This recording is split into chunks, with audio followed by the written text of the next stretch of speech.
Olá, hoje é dia 21 de janeiro, Dia Nacional de Combate à Intolerância Religiosa. Nós realizaríamos o nosso Festival Cultural Interreligioso Cantando a Gente Se Entende. Mas como no Rio de Janeiro a previsão é de muita chuva, decidimos por fazer um outro formato e em breve anunciaremos a nova data do nosso festival. Hoje, eu, Tainá Salomão, o João Vitor e o professor Ivani dos Santos vamos falar um pouco sobre a Semana Nacional de Combate à Intolerância Religiosa e um pouco sobre a data também. E nós não poderíamos deixar de agradecer aos nossos patrocinadores e apoiadores que nos ajudaram na construção desse evento incrível. Com a realização do CEAP, Centro de Articulação de Populações Marginalizadas, a CECIR, a Comissão de Combate à Intolerância Religiosa, o Circuito Ubuntu e o Ministério da Cultura, Governo Federal do Brasil. Patrocínio de Globo, Atacadão, Bayer, Secretaria de Cultura e Economia Criativa do Estado do Rio de Janeiro, Secretaria de Cultura da Prefeitura da cidade do Rio de Janeiro. Apoio do Centro Cultural da Justiça Federal, da Unesco, Coletivo Maitê Ferreira, do LER, PPG-HC da UFRJ. Professor, o senhor pode contar para a gente um pouquinho como surgiu a data, o Dia Nacional de Combate à Intolerância Religiosa? O Dia Nacional de Combate à Intolerância Religiosa, a data surge em 2007. Mas o fato que gerou a data é o fato da mãe Gilda, ali no final dos anos 90 para o ano 2000, ela vê uma foto dela estampada no jornal da Igreja Universal, dizendo charlatã, ela arriando uma oferenda numa encruzilhada, e ao ela ver aquela foto numa banca de jornal, ela teve um impacto e teve um AVC. E, além disso, sua casa foi invadida, né? Toda uma pressão, uma campanha sórdida contra ela. E ela teve um AVC e veio a falecer no ano 2000, nesta data, no 21 de janeiro. Depois de toda a luta da sua filha, Jaciara, de toda a luta na justiça, né, para criminalizar, de fato, essa atitude da Igreja Universal, que acabou sendo criminalizada pela justiça, e depois de uma intensa luta política também, acabou que, no governo Lula, foi sancionado, né, em 2007, como Dia Nacional de Combate à Intolerância Religiosa, levando em conta que já nesse período crescia-se muito a questão da intolerância. Sempre existiu no Brasil, mas os movimentos de mobilização na Bahia, no Rio, em Pernambuco, em Minas Gerais, São Paulo, né? Vários lugares do país, Rio Grande do Sul, que levantavam essa denúncia, vários movimentos foram criados, muitas caminhadas passaram a ser feitas em alguns estados, né? E aí foi consagrado, então, como um Dia Nacional por decreto presidencial.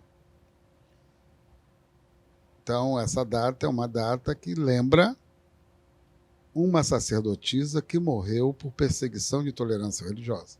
Ou seja, intolerância religiosa mata. As pessoas pensam que não mata, mata. Então, a data surgiu a partir desse fato que aconteceu na Bahia. E agora a gente vai ver um recadinho dos nossos artistas. Roda aí. Boa noite, queridos. Nós temos um encontro hoje que teve que ser adiado por conta da iminente chuva que está caindo sobre o Rio de Janeiro, e achei prudente demais da nossa equipe se propor a fazer uma outra data em que estaremos juntos. Eu tenho certeza que vai ser muito bom, como sempre é, muito sério, como sempre é, e muito profissional e muito seguro para todo mundo. Não adiantaria a gente fazer um evento maravilhoso como esse, correndo o risco dessa chuva que tem assolado tanto o nosso Rio de Janeiro. Então, eu fui muito a favor desse cancelamento, desse adiamento para uma outra data que, com certeza, vamos estar juntos. Um abraço grande. Valeu, gente. E como que surge, depois desse momento, como que surge a Semana de Combate à Intolerância Religiosa, os eventos, a partir da CECIR e do CEAP? Bom, primeiro, a CECIR, ela cria, em 2008, a Caminhada pela Liberdade Religiosa. 2008. E ela sempre fez a caminhada, né? Articulando o país todo, e sempre foi uma data muito importante de mobilização, de um diálogo entre vários outros grupos religiosos, e a cultura, que também sofre a perseguição. Em torno de 2014, entre 2012 e 2014, que aí surge a ideia da primeira semana, né, de comemorar esta data, no sentido de relembrar essa data e abrir um amplo debate sobre intolerância religiosa. Surge, inclusive, lá na Universidade Federal do Rio de Janeiro, lá na História. A primeira atividade foi organizada lá na História, né, na semana. Depois, mais ou menos 2 anos depois, quase 3 anos, nós resolvemos fazer aqui, no Centro Cultural da Justiça, e fazer o primeiro festival na Cinelândia. Teve uma tenda grande, enorme, então teve toda uma semana. Então a ideia o que é? Você juntar mesa de debate com intelectuais e lideranças religiosas para discutir a intolerância religiosa nos vários campos, inclusive religiosos, na perspectiva de vários religiosos, de acadêmicos, de onde passou a falar de dados sobre intolerância religiosa, e, ao mesmo tempo, você fazer um festival, né, cultural, né, ali na Cinelândia, e também fazer o Cantando. Surgiu o Cantando, a gente se entende. Que é vários grupos culturais e músicos que cantam junto de vários grupos religiosos diferentes, né? Evangélicos, judeus, na época, ciganos, wiccanos, candomblecistas, umbandista e católicos. Esse é o desenho. Depois, com o tempo, com a pandemia, nós tivemos que recuar com a pandemia. E na volta, depois da pandemia, nós só fizemos um dia, mas nunca deixamos de fazer, de celebrar esse dia. Já foi até online, já fizemos atividades online durante a pandemia. E quando saiu da pandemia, um pouco depois, um ano depois, nós voltamos a fazer aqui, no Centro Cultural da Justiça, já com uma característica de trazer a ideia de internacionalização. Já o ano passado já foi uma ideia de internacionalização, com apoio, o primeiro ano do apoio da Unesco. O apoio da Unesco. E onde nós soltamos o relatório Intolerância Religiosa no Brasil, na América Latina e no Caribe. Primeiro só em português, em janeiro do ano passado, e esse ano, em novembro, saiu a edição em inglês, que está já no site da Unesco. Opa, chegou aqui agora no meu ponto, que parece que a gente tem um recadinho especial para você. Roda aí. Olá, meus amores, estou passando aqui para dar um recado importante para vocês. O evento que ia acontecer agora dia 21 de janeiro no Parque de Madureira, dentro do Festival Cultural Interreligioso, infelizmente teve que ser adiado por questões de segurança. Nós temos previsões de muitas chuvas aqui no Rio nesse fim de semana. Então, a organização do evento achou melhor adiar a nossa apresentação nesse domingo por questões de segurança, por precaução e também por respeito às pessoas que ainda estão sofrendo as consequências de outras chuvas que já aconteceram há poucos dias aqui na cidade, né? E que a gente não quer que se repita. Então, nós contamos com a colaboração de vocês. O evento vai ser adiado, a gente vai informar aqui uma nova data, então fiquem ligados. Mas o mais importante agora é a gente se recolher, respeitar o tempo, mas afirmar a vocês que a nossa luta continua contra a intolerância religiosa e a gente vai se encontrar para celebrar a nossa ancestralidade. Um grande beijo para vocês e Saravá Axé! E esse ano, de uma forma mais robusta, foi feita a semana. A semana que foi feita lá no início, e depois nunca mais foi feita semana, ela voltou agora. Só que também com característica mais internacional, né? Trazendo, inclusive, a Epsi Campbell, que é do Fórum Permanente das Nações Unidas, presidenta desse fórum, que fez a abertura solene, que viria pessoalmente, mas não pôde vir devido à escala, né, de avião, e ela tinha que voltar rápido, e ela nos brindou com uma bela conferência online sobre esse tema, e também da participação de um padre da Colômbia, que tem uma articulação internacional muito importante, e uma outra haitiana que mora no Chile. Então, conseguimos trazer essa característica não só nacional, mas também internacional. E já como da vez passada, teve uma mostra de cinema. E 2 vezes já que teve essa mostra de cinema. Então, pelo 3º ano, houve uma mostra de cinema mais robusta, né? Houve uma presença, né, mais robusta de cinema, e a ideia que se teve esse ano foi de abrir espaço para os vários segmentos da CCI, além de nós termos o seminário que é Liberdade Religiosa, Democracia e Direitos Humanos. Esses temas estão ligados nesse debate, que são as mesas principais da semana. Abriu-se também para que tivesse as mesas paralelas autônomas organizadas pelos vários segmentos religiosos e não religiosos que têm interesse nesse tema. Então, teve várias mesas, muito interessante, que se reuniram para debate muito interessante, desde a área de saúde, mulheres, né, o grupo Icano, o grupo da Arca, né, turma da Huasca. Né, eu acho que foi muito rico, se você observar o que aconteceu nessa semana. O que quer dizer que é um desafio para o ano que vem. Você corta. Porque isso é alergia. Então, essa foi a ideia, né? E também a importância desses patrocinadores, que é uma coisa nova. A Globo sempre foi parceira desde o primeiro. É parceira da Caminhada, é parceira da semana, né? Do seminário. Mas outras áreas chamadas de empresas começaram a se sensibilizar e apoiaram. Essa é uma novidade.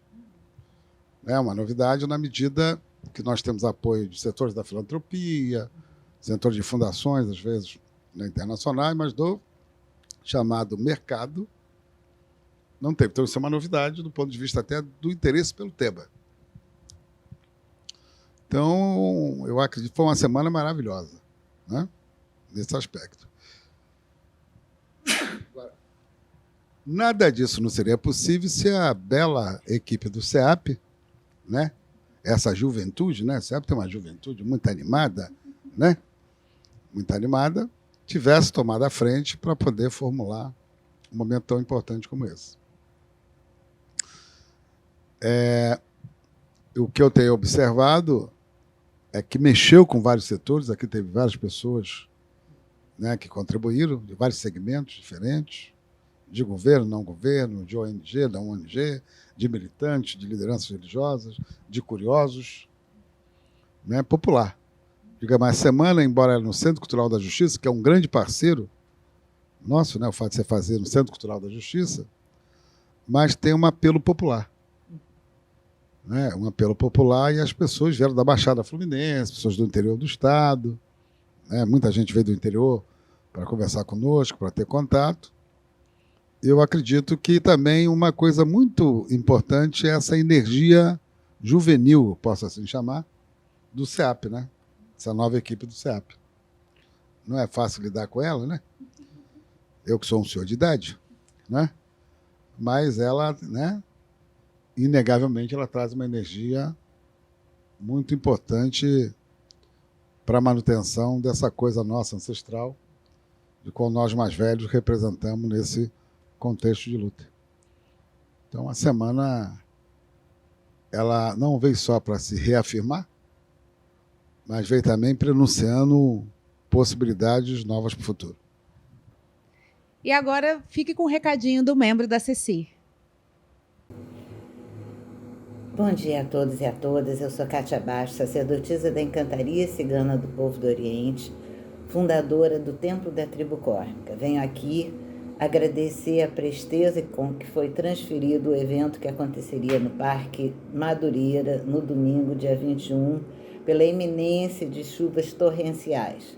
Agradeço à equipe pelo carinho e pela atenção e aproveito para convidar oportunamente, assim que for transferido, para que todos e todas possam conhecer o primeiro xirê de louvação da Encantaria Cigana do Povo do Oriente aos orixás das religiões da natureza. Muita paz e gratidão. Super legal.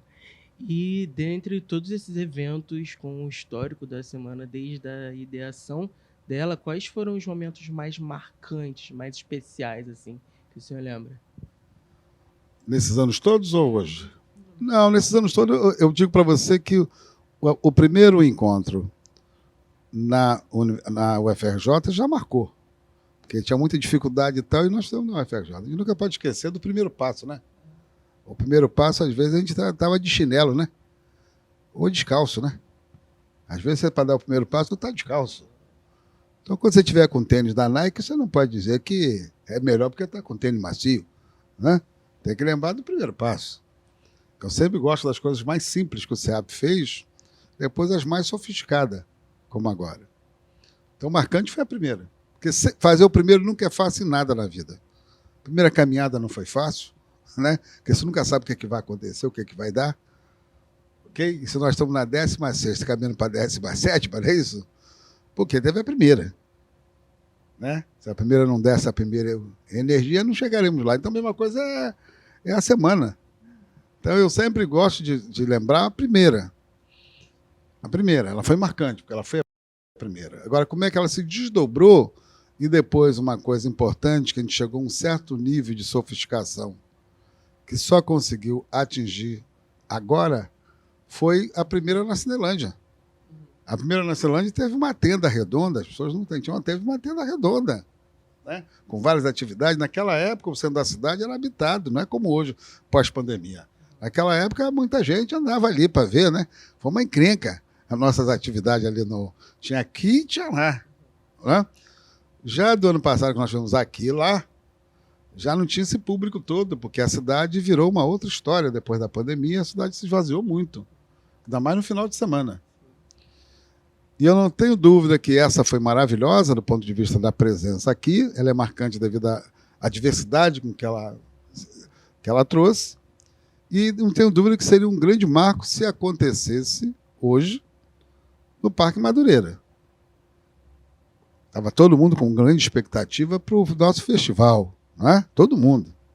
Mas eu não tenho dúvida que quando nós pudermos fazer o festival, que está tudo acertadinho, vai ser um grande impacto. Então, digamos para você, e aí o que é mais impactante para mim é a garra da juventude da equipe do SEAP. Porque a primeira que nós fizemos na Cinelândia não foi a equipe do SEAP que fez. Nós contratamos uma produtora. Foi uma produtora que foi contratada, na época. Alguma vez nós contratamos produtora, né? Gastamos muito mais dinheiro do que se pensa com a produção. E dessa vez é uma equipe. Uma equipe jovem, né, que garra aqui, faz ali. Né? E o interessante, ninguém é profissional em produção. Isso é interessante de observar. Ninguém é profissional em produção, mas faz produção, né? Porque todo mundo está acostumado a fazer uma pequena aqui, outra mais ou menos ali. Né? Esse é um dado importante, a valorização dos quadros da nossa própria comunidade. Hã? Porque, às vezes, o produtor ele tem uma brilhante estratégia, uma brilhante ideia, quer fazer uma coisa mirabolante, maravilhosa, mas não tem essa energia de engajamento, né? De compromisso com aquilo que está fazendo. Então, acredito que a equipe do SEAP, essa juventude, trouxe isso de bom. Né? É uma equipe, inclusive, que me dá uma certa tranquilidade, né? Me traz os problemas, mas como já estão tentando ter outros caminhos já para resolver. Isso é outra coisa muito interessante. Né? Então, é inegável que é um momento muito novo e um momento de quadros importantes, dando a melhor da sua energia e do seu compromisso. E tem pessoas que não é do SEAP que também está junto. Né? Isso é um dado importante. Ninguém faz nada sozinho. A equipe do CEAP é uma equipe muito pequena do ponto de vista de uma equipe, de uma ONG que ainda está retomando o seu papel. Né? O CEAP teve seu momento áureo nos anos 90 e 2000. Né? E volta hoje para esse patamar, né? Um pouco até acima, eu diria. Ele volta para esse patamar. Por isso que eu digo que marcante, eu vou dizer para você, é o momento da dificuldade. Porque quando você não tem nada e faz muito, né, é diferente quando você tem, às vezes, muito e tem que fazer muito mais ainda. Né? Então, tu só consegue fazer mais. Exemplo, o CEP só conseguiu ter essa qualidade, fazer essa coisa toda, porque houve um momento de escassez e as pessoas não arredaram, né, desse momento de escassez. Ontem eu falava sobre isso aqui, né? Agora todo mundo até corre para cima para ver o que vai dar, né? Mas na hora que a gente está meio ruim, ninguém quer, né? O pessoal quer dizer até, como é que a gente vai carregar o caixão da turma, né? Então, eu acredito que esse é um momento importante. E o CEAP tem uma noção de que o que ele está fazendo não é para ele, instituição CEAP, né? É para uma causa que interessa a milhões de brasileiros, né? E milhares que sofrem intolerância religiosa no seu cotidiano. E agora nós temos um recadinho de um representante da CECIR para você. Boa tarde, sou o sacerdote Og, presidente da União Wicca do Brasil e representante da religião Wicca junto à Comissão de Combate à Intolerância Religiosa. Nesse dia 21, domingo, estaremos presentes no Parque Madureira para comemorar e lembrar o dia 21 de janeiro, Dia Nacional de Combate à Intolerância Religiosa. Por questões climáticas, visando preservar o público, resolveu-se adiar o evento. Né? Lembrando que esse dia é um dia para lembrar da Mãe Gilda e de todas as vítimas de intolerância religiosa. O evento foi adiado, mas acontecerá em outro momento. Vamos aguardar, acompanhar as notícias e em breve estaremos juntos. Forte abraço. Muito legal, e já que a gente estava falando da equipe do CEAP, queria mandar um recado. Atenção, equipe do CEAP, já estou ansioso pela nova data do Festival Cultural Interreligioso Cantando a Gente Se Entende, que estava com uma programação incrível, e eu quero que ela aconteça para ontem, tá? Vamos agilizar isso. E já que a gente está falando do festival, queria que você estabelecesse para ti, qual é o principal objetivo do festival. O Cantando Se Entende, a gente se entender, né? Porque você imagina um palco que você tem um pastor como Kleber Lucas, que é um gospel famoso, né? Uma pessoa muito comprometida com a comissão, né? Foi ganho nesse processo, desses anos, para a comissão. E você ter com ele cantando a Rita Benedito, que canta mais do nosso time. Você imagina o impacto disso em Madureira, em frente à Assembleia de Deus de Madureira. Não esquece que do outro lado está a Assembleia de Deus de Madureira. Não esquece disso. Entendeu? Isso é simbólico. E nós não estamos agredindo a Assembleia de Deus. Nós estamos dizendo que cantando a gente se entende. Nós não estamos agredindo a ninguém. Então o impacto do cantando é que cantando a gente se entende. Quer dizer, é um palco aberto, uma possibilidade aberta para todos aqueles que querem celebrar o diálogo, a paz, a diversidade, o respeito, o Estado laico e a democracia. Então, esse é que eu espero, né? Esse cantando eu tinha estou com muita expectativa sobre ele, que é no Parque Madureira, lugar popular, né? O lugar onde a massa, está o Império Serrano, está a Portela, onde a massa circula, e é para quem a gente tem que falar? Hã? A caminhada é na zona sul do Rio de Janeiro, e o cantando se deslocou para ser justamente Madureira. Já fizemos lá um ano, houve um ano que nós fizemos lá. Então, esse ano eu não tenho dúvida que o impacto vai ser muito grande, porque ainda vai acontecer. Então, eu acredito que... E é muito interessante nessa equipe do CEAP, embora é verdade que os mais velhos, como em qualquer tradição africana, têm a palavra final, né? Nós somos sempre consultados, mas foi muito interessante que quando o Marcelo começou a conversar comigo, a me falar do tempo, ainda brincando com ele, né? Eu cheguei ao momento para ele o seguinte: você decide com a equipe e me traga a decisão, que eu referendo a decisão de vocês. Porque uma equipe que foi Madureira fazer visita, né, técnica, que foi lá viu, que foi lá olhou, que foi lá, viu as possibilidades, toda empenhada para que de fato acontecesse, foi ver o Fernando Torres, se poderia ser no Fernando Torres, na Arena Fernando Torres. Não cabia a mim, que não fui nem lá, dizer, façam. Então eu tinha que ouvir essa equipe, que é um momento muito importante de escuta, né? E acatar a decisão. Então, quando o Marcelo me liga, na sexta-feira, né? E estavam todo mundo olhando o Cimadem, né? Todo mundo olhando o Cimadem. Olha que a gente podia até feito um babado para a chuva, para a nuvem um pouquinho mais para adiante, né? A gente sabe que podemos fazer isso, né? Mas nós nem fizemos, né? Então, na verdade, até para que a equipe se sentisse segura de que ela tem em algum momento ela é ouvida, as suas opiniões, suas observações, no conjunto do CEAP, eu então, assim como o CEMOG, obviamente, referendamos a decisão do adiamento. E, professor, como é que o senhor vê, hoje em dia, depois de tantos anos nessa batalha, quais os caminhos que a gente ainda tem que percorrer, o que a gente pode fazer ainda nesse combate à intolerância por mais liberdade religiosa? Você viu que no dia da abertura na terça-feira, que foi a abertura da semana, foi divulgado um dado de um levantamento feito no judiciário, né? O próprio judiciário dizendo que de 2009, a caminhada de 2008, mas que de 2009 até 2023, você teve mais de 170 mil casos no judiciário sobre racismo e intolerância religiosa. Isso é dados maiores do que o do Disque 100. Nós sempre usamos no nosso relatório como referência o Disque 100. Mas esses dados que saem, né, de um levantamento, acho que o Edio está envolvido nesse levantamento, o Edio Silva, que é muito nosso amigo, pessoa muito comprometida, já teve o ano passado, né, em outros anos na nossa semana. Isso é muito sério, porque às vezes o governo avalia, ele diz que não tem políticas públicas porque ele não tem dados. Olha esses dados que estão no judiciário. Bem verdade que eu sei que parte desses dados tem a ver com homofobia. Eu nem olhei os dados ainda, porque a homofobia é julgada no mesma lei, né, que envolve a lei CAO. Então eu sei que muita coisa tem a ver com homofobia, obviamente.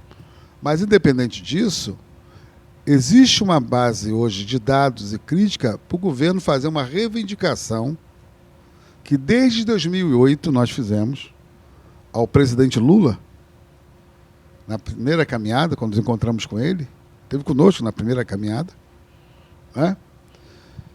Que é a feitura no Brasil, a elaboração do Plano Nacional de Combate à Intolerância Religiosa. Não tem mais como atrasar em um momento como esse de aplicação do plano, ou da elaboração do plano e sua aplicação. Quer dizer, eles insistem em fazer um diálogo interreligioso, que eu acho que ele é importante, insistem em querer fazer um diálogo com a bancada evangélica, né?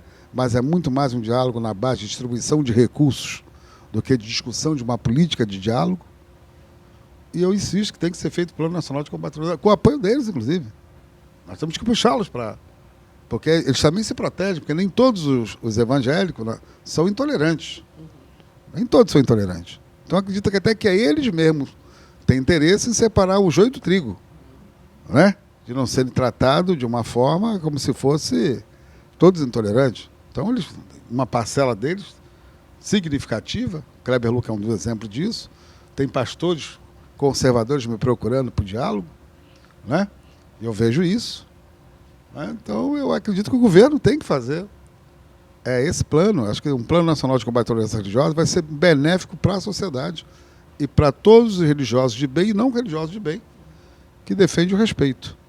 Então, os dados estão aí, são públicos hoje, cada vez mais, e falta essa vontade política da elaboração de um plano. E agora a gente fica com o recado de mais um de nossos artistas. Olá, eu sou o Wellington Costa. Eu estou vindo aqui para te passar um recado importante. No dia 21 de janeiro é o dia de combate à intolerância religiosa e, como você bem sabe, né? E nós tínhamos planejado um encontro para esse dia. Nós já temos pensado sobre tudo isso nesse mês inteiro. E esse era o dia para que a gente estivesse também juntos, né? para celebrar, para conversar, para falar sobre, né? Só que a organização do evento optou pelo adiamento, primeiro pela desmarcação por motivo de segurança e pelo adiamento. Então quero pedir para que você fique atento às redes sociais, atento aos grupos de WhatsApp, para ser notificado quando houver uma nova marcação de data, para que a gente esteja junto, para que a gente possa celebrar essa comum unidade que deve existir, não só no dia 21 e não só nessa outra data remarcada, mas todos os dias da nossa vida. Então, a gente espera você lá. Então, os programas, fique atento às redes sociais, para que esse seja mais um dia em que a gente possa demonstrar respeito, demonstrar afeto, demonstrar amor, independente da nossa fé e daquilo que a gente professa como fé da nossa comunidade, enfim. Que esse dia seja o dia para a gente estar junto de verdade. Então, esperamos você. Até essa próxima data, tamo junto. E o plano com certeza vai ajudar muito, mas eu queria agora que a gente falasse para uma população mais leiga, que não tem tanta compreensão de identificar que está sofrendo intolerância religiosa. Como que eu posso identificar que eu estou sofrendo intolerância religiosa, que eu sofri intolerância religiosa, e como eu posso me proteger disso? Olha, eu vou dizer para você, João, uma coisa seguinte. Houve um período que ninguém sabia o que é racismo. A pessoa não sabia que sofria racismo. Achava que era uma brincadeira. Mas hoje todo mundo sabe o que é racismo. Eu sou da geração que tinha que dizer que o Brasil era racista. O SEAP deu uma contribuição e nos custou caro, né? Em 2006, quando nós entramos com uma ação contra a gravadora Sony, uma música gravada pelo Tiririca que dizia: olha o cabelo dela, parece bombril de arear panela. Essa nega fede de lascar. Bicha fedorenta fede mais que gambá.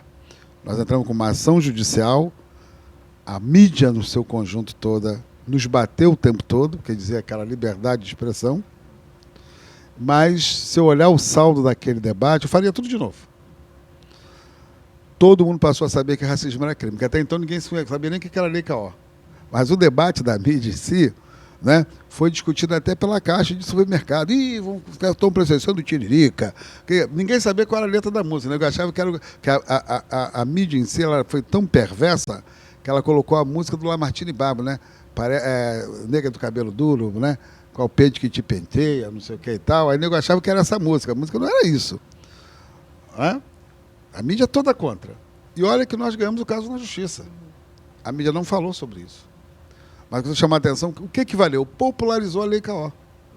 Ou seja, o SEAP, com essa medida, popularizou a Lei Caó. Mesmo assim, é o caso da intolerância religiosa. Hoje não dá para dizer que as pessoas não sabem. Pelo contrário, quem sofre intolerância religiosa, né, sabe que está sofrendo intolerância. Você viu agora o caso do vereador, essa semana, lá de Itaboraí, de novo Itaboraí. Não, Maricá, né? Que é perto de Itaboraí, mas de novo. Né? Porque Itaboraí, aquela área de Itaboraí e Maricá tá fértil. Sim. Desse tipo de pensamento, né? É uma área fértil. Né? Mas você viu a reação imediata. Me mandaram, quando eu chamei o Gustavo para pedir qual era a medida judicial, eu já vi que ele já estava no Ministério Público, na delegacia, eu fiquei quieto. Então, antigamente, todo mundo tinha que falar com nós, a gente tinha que agir rápido. Hoje não, as pessoas estão sabendo o que faz. Isso é uma coisa importante, elas estão cada vez mais mobilizadas. O que eu acredito é que as pessoas precisam construir mais bases locais de apoio e solidariedade e de reação a atitudes como essa. Exemplo, na escola, no mundo do trabalho. Você viu o número de casos no mundo do trabalho, no Ministério do Trabalho? Aqui tinha uma procuradora que estava aqui, ela chegou a falar de 2 casos importantes, né? De intolerância religiosa no mundo do trabalho. Tem um número enorme. Desde o Tribunal Regional do Trabalho até o Supremo Tribunal, o Tribunal Superior do Trabalho, TRT.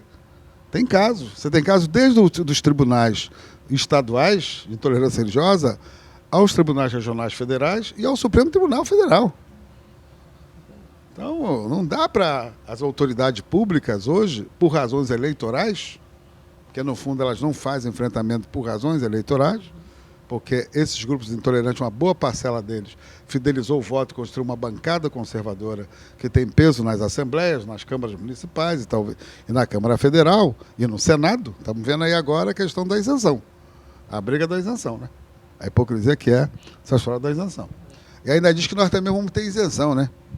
Eu não conheço pai de santo que faz imposto de renda que põe lá a lista do quem pagou ebó. Podíamos fazer, agora está na hora da gente fazer isso. A gente precisa agora é fazer um livro de contabilidade e pedir isenção. Porque o cara paga dízimo, né? A turma para nós paga o ebó. É diferente, né? Então, são coisas diferentes, contabilidade diferente. Será que é considerada pelo Ministério Público? Não, não é, com certeza não é. Né? Então, o que eu estou chamando a atenção parece que não, os pais também estão isentos. Isento de quê? Né? Isento de quê? A hipocrisia é tão grande que nessa hora nos colocam no cesto, como se não fosse uma coisa discriminatória. Mas nós não temos nada a ver com essa história a princípio. Porque nós temos uma forma de organização totalmente diferente. Gostaríamos de ter o mesmo direito, não é privilégio, é direito, diferente do privilégio. Os caras estão discutindo para ter privilégio. Então esse é um debate muito, muito sério que tem que ser visto. Mas mesmo assim eu acredito que o barco está andando. O barco não para. Veja que no ano passado, com toda a dificuldade de um governo, né, de muita perseguição, de muita pensamento contrário, porque a perseguição não é o governo fez lei, mas ele incentivou essas atitudes, né, de racismo, de intolerância, né, numa boa parcela dos seus seguidores.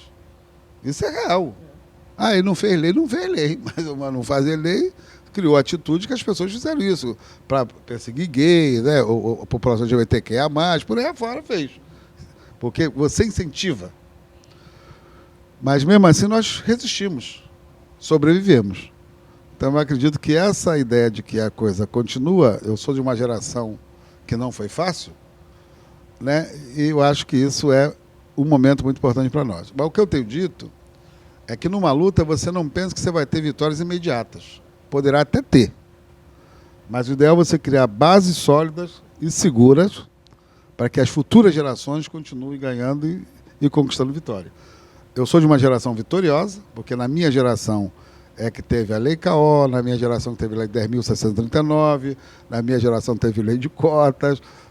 Observa bem, nós deixamos um legado concreto e real, que hoje são políticas, que pode ser política de Estado, pode não ser implementado, não é de governo, de Estado, que lei, quando vira lei federal, é política de Estado. Essa minha geração deixou isso. Agora, cabe às novas gerações beneficiadas desses direitos, ampliar esses direitos para gerações futuras. Esse que é o passo que nós temos que dar. Não pode dizer que a gente já conseguiu e acabou por aqui. Não. A sociedade tem uma dívida ainda muito enorme com a nossa população e com as nossas pertenças espirituais que chamam de religiosas, costumam chamar espirituais, culturais, sociais, das tradições africanas, que deixou aqui uma marca de identidade cultural do que é ser brasileiro. E agora nós temos mais um recadinho de artista para você. Roda aí! Olá, essa é a Semana Nacional de Combate à Intolerância Religiosa. Eu sou Cristina George, apresentadora do Festival Cultural Interreligioso. Infelizmente, hoje no Parque de Madureira não estaremos juntos, mas em breve a gente vai estar junto comemorando. Por questões de segurança, o nosso evento foi cancelado. Então, se liga nas redes sociais. Até lá!